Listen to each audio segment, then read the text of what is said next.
নমস্কার বন্ধুরা, আজ আমি সম্পূর্ণা ব্লগ থেকে একটা রেসিপি নিয়ে এসেছি।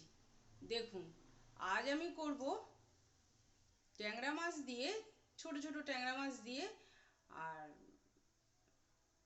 পেঁয়াজ কালির একটা চচ্চড়ি। দেখুন আমি কিভাবে করি। আমি কড়ায় তেল বসিয়ে দিয়েছি, তেল গরম হয়ে গেছে। এবার আমি এই তেলের মধ্যে দিয়ে দেব ট্যাংরা মাছ।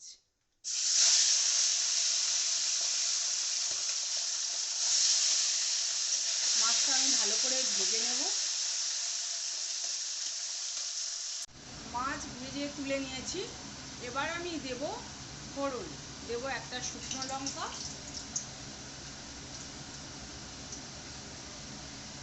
আর দেব একটু কালো জিরে, হাফ চামচের মতো কালো জিরে দিলাম।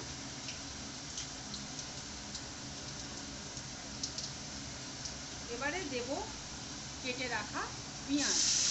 এটা মাঝারি সাইজের দুটো পেঁয়াজ নিয়েছি আমি। পেঁয়াজটাকে একটু বাদামি করে ভেজে নেব। আমার পেঁয়াজ ভাজা হয়ে গেছে। এবারে দেব, একদম লাল করে পেঁয়াজ ভাজবো না, কারণ আমি এর মধ্যে আবার সবজি দেব। এবারে আমি দেব পেঁয়াজ কালি সবজি। তার মধ্যে আমি নিয়েছি শিম, আলু, বেগুন, একটু কুমড়ো নিয়েছি, আর নিয়েছি একটু পেঁপে।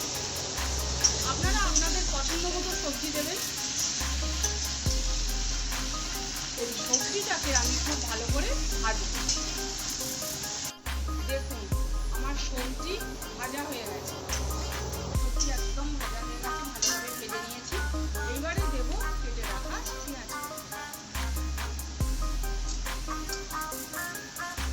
পেঁয়াজ কালিগুলো আমি একটু লম্বা লম্বা করে কেটে নিয়েছি। এবারে এটাকে দিয়ে ভালো করে ভেজে নেব। এবারে আমি এতে দেব কড়াইশুঁটি আর আধখানা টমেটো দিলাম, একটা বড় টমেটো। এটাকে আমি খুব ভালো করে একটু মিশিয়ে নেবো, আর কড়াইশুঁটিটা একটু ভাজা হবে।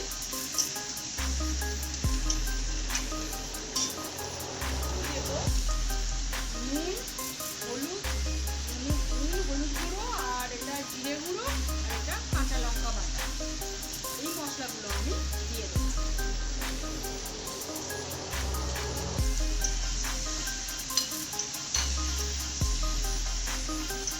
দিয়ে একটু কষিয়ে নেব।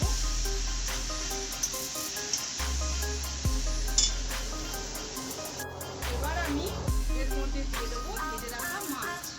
এই মাছটা দিয়ে আমি চাপা দিয়ে দেবো। আমি কিন্তু চচ্চড়িতে জল দিলাম না, কারণ চচ্চড়িতে জল দিলে চচ্চড়ি খেতে খুব একটা ভালো হয়, তেমন যেন পাঞ্চে পাঞ্চে লাগে। তাই আমি চচ্চড়িটায় জল দেবো না। এটাকে আমি মাছ দিয়ে চাপা দিয়ে দেবো, দিয়ে আর একটু গ্যাসটা আমি কমিয়ে দেবো।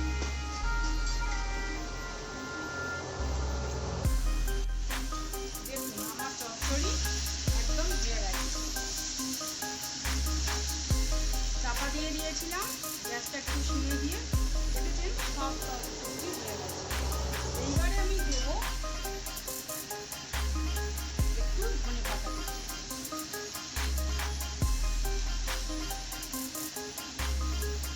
ধনে পাতা কুচিটা শেষে দিলাম, শেষে দিলে এর গন্ধটা থাকে, ভালো লাগে।